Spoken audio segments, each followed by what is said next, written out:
All right, we want to get right to our breaking news this morning, and that is that Pope Francis has died. There were scenes of sadness as mourners gather at the Vatican. This is following the news of his death. Joining us with more this morning is Kaya Burgess. He is a religious affairs correspondent with the London Times.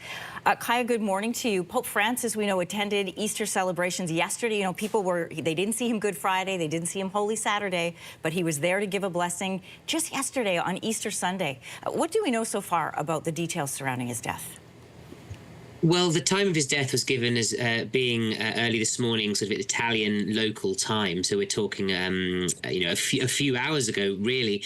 And Easter being such a kind of key weekend and him being seen on Sunday made people wonder if perhaps his health was still doing okay. Clearly, he was in hospital for a very, very long time.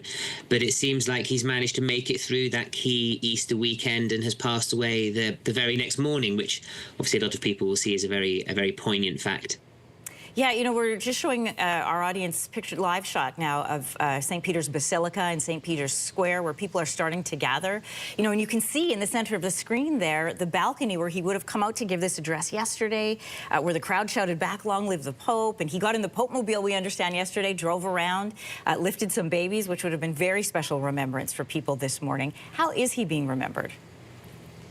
Well, he's a pope of surprises, really, but both from his background coming from Buenos Aires, from South America. He was seen that perhaps when he was named as pope, which took some people by surprise that he might be quite a conservative figure, he turned out to be quite a liberal figure, if anything, and quite a controversial one at times, in that conservatives within the church felt that he went too far in his reforms. Perhaps liberals felt that he didn't go far enough in his reforms, and his legacy will probably be decided to quite a degree depending on who follows him as pope. Will they continue in the same direction as him, or try to reverse it? But like you said, with him being out and about yesterday, he was clearly happiest not when he was in all of the finery of the Vatican, but he was happiest when he was out sort of on the streets meeting people. You know, I've been reading various reports of people who had met this Pope, including some of the reporters who traveled with him on plane. You may have been one of them, about how he would come back and he would greet some of the reporters and what he had to say. You know, one person reflecting that he could truly talk to anyone, whether it's world leaders or people who had been faithful or new to the faith. He could talk to anyone about anything. What were some of the hallmarks that he will be remembered for? You know, his message yesterday giving us a hint at what was still important to him, even the day before he died, encouraging people to be merciful towards the marginalized and the migrants. What are some of the hallmarks that people will recall in his life here on Earth? I think people will remember sort of smaller episodes that sort of they feel like reflected him as a person. I mean, when he was named as Pope, he apparently called on the telephone. He called his newspaper seller back in Buenos Aires to cancel his subscription because he wouldn't be needing it anymore. And obviously, this newspaper seller in the Argentinian capital, rather surprised to get a personal call to cancel. He installed showers in St. Peter's Square in the Vatican for homeless people. He employed a barber to give them haircuts. I mean, I think that's the sort of the idea that he really saw himself as a pope for the people. And obviously, I suppose every pope would want to think that, but some have been much more sort of theologians, people who have perhaps not been quite so at ease with people.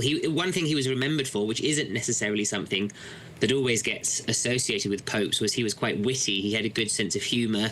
He could take people by surprise with a sort of a mischievous remark here and there. So I think it was his sort of ability to engage with people, if people set aside whatever they thought about his sort of church politics, that he was seen as quite a gregarious person who was able to connect with people. You know, it's just after 1 o'clock there in the Vatican City, but I imagine that as the square begins to fill and evening comes, there'll be candlelight and mourners and remembrances.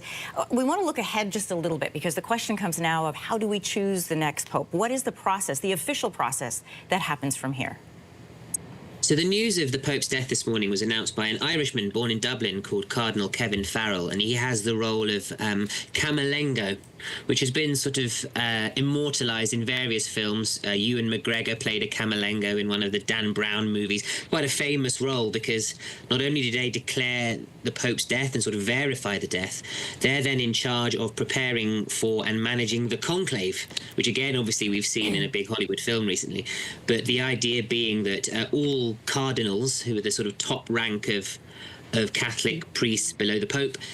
All those below the age of 80 are eligible to vote for the next Pope. They come together, they meet in the Sistine Chapel, sort of top secretly. And it's kind of quite a political process in the sense of there will be candidates preferred by different wings of the church, traditionalists or liberals or people with different views on different topics. They will try to coalesce around a particular candidate. They then vote in secret.